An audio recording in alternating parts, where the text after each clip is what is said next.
So today's lesson is all about understanding your head in the game of golf. Now, what am I talking about in particular? I'm talking about people who suffer from the head moving too much throughout the swing.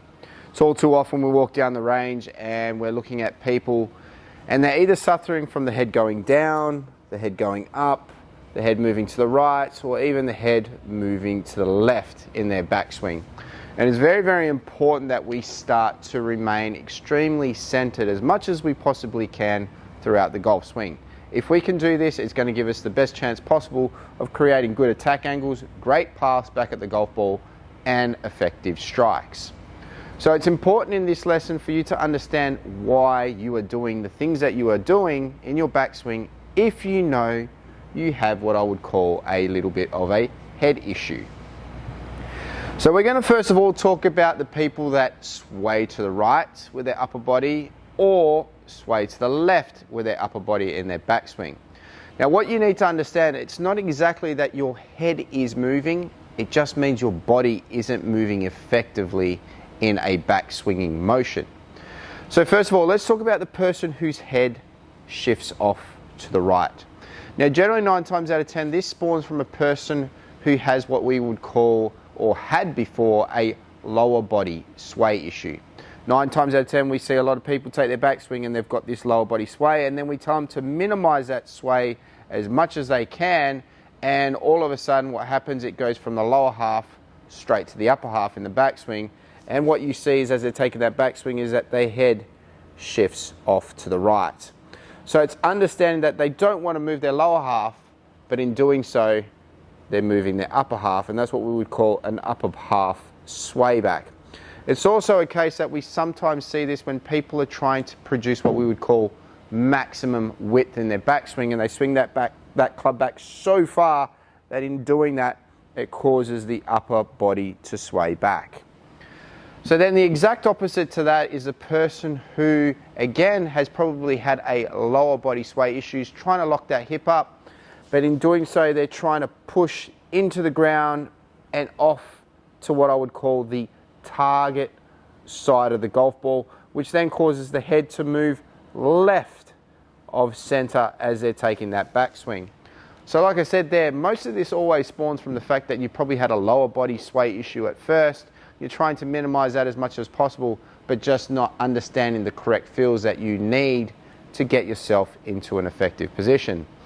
So what we're going to do is we're going to use the buttons as a little bit of a guide, the buttons on your collared shirt, as a guide as to what you should feel as you're moving to the top of the backswing. Now naturally when we take our setup, we have what we would call a little bit of a forward bend in our setup. And if we've got a bit of a forward bend, our buttons are aiming what we would call down towards the ground. Now what we're trying to do is when we get to what we would call the point where our back is facing the target, is that we would want our buttons to be facing directly backwards. If we can get our buttons facing directly backwards, we're going to give ourselves a good chance of staying extremely centered. If you're that person who shifts with their head off to the right, what we'll generally see is when we make that move is that the buttons are facing towards the ground a little bit too much, hence causing our upper body to what we would call sway off the target. So as you can see there, when I get to the back of my swing, my buttons are definitely pointed towards the ground. Now if my buttons are pointing towards the ground and I'm swaying back, you can imagine it's going to be the exact opposite if we're working the other way. So if I'm that person who is getting my head to what I would call the target side in the early aspects of the swing, generally 9 times out of 10 what we're going to see is the buttons facing up towards the sky. And that feeling there is also a case where the trail side hip gets really high, and what we'll also start to see is that our lead side gets a lot more bend. If we do this move here and we're swaying back, our right side's going to get a lot of bend, causing the buttons to get down to the ground. If we're going this way, we can see that the right side's extending a lot, the hip is kind of going out, we're pushing and extending on that right leg.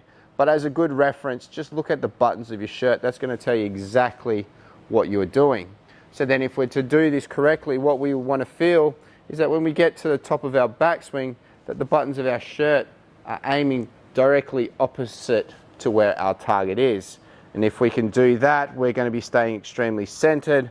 We're going to be creating the rotation through the upper body and the perfect hip pivot. And that's, like I said, a really, really good reference for that. So then you can work on those feels quite a significant amount and then put those feels into play. So that pretty much covers what we would call the person who sways back and the person who sways forward with regards to what I would call your head. Now that leads us to the other aspect, and this one is all about the person whose head goes down in the backswing or the person whose head goes up in the backswing. Now you need to understand this. It's not your head, again, like I said, that's changing position. It's your body that's changing position. Again, like I said, if we were to take our natural setup, our chest is pointing towards the ground. Now, if I'm that person who effectively, what I said, goes down towards the ground with the head, means the lead side shoulder is going down too much rather than turning.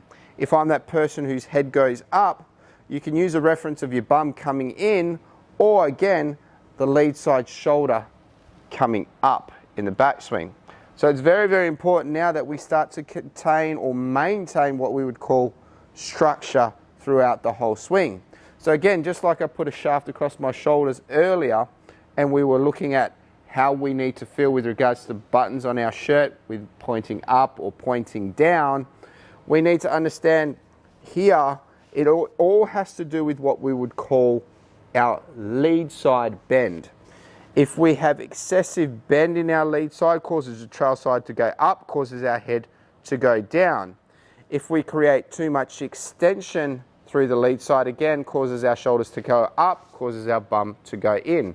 So as a visual reference, we're trying to feel like when we make that turn to the top of the backswing, that we're maintaining that shoulder as much as we possibly can. We rotate our body, we get what we would call a little bit of lead side bend, but our lead side shoulder is definitely lower than our trail side shoulder, and that is maintaining what we would call that spine angle as we make that turn. So now we're staying centered, but we're also keeping our body centered, and we're making effective rotational movements at the tool, or up to the top of the backswing, as we would say. So as much as you can, you've got to understand what you're doing. If your head is going down, means your lead side shoulder's dropping, creating too much left side bend. If we're moving up, means our lead side's creating too much tension, means we're standing up. But also as a visual reference, look at your bum. If your bum is back in your setup and you take your backswing, then you're maintaining angle. If the bum comes in, you're going up. If you create too much side bend, your bum's going back too much. So looking at what you're doing and getting a camera and filming it from down the line is going to be very, very important for you to understand what you're doing and then making changes to make a difference to your impact. So now you know what you need to do if you have one of these issues. Work on the feels required to make a change. Now when I say work on feels required to make a change, if you're the person who sways back and has the buttons pointing down to the shirt, do the exact opposite for a little while. Really feel like your buttons are pointing up towards the roof, because you need to go a mile just to get an inch of change in the game of golf. So over exaggerate your feels, and eventually you'll find middle ground, and then you can stop there. If you're that person, like I said, who's going down, try to feel like you've got more extension in your lead side as you take your backswing. If you're the person who has too much extension in the lead side in your backswing, try and feel like you're getting a little bit more bend. Exaggerating, exaggerating, exaggerating. That is the only way you'll ever make a change in the game of golf. So try that out, understand which one you are, make a change, practice those feels, then head out to the range, hit some golf balls, implement that change. All right guys, like, subscribe, share, leave a comment down below. Let me know if that one helped you.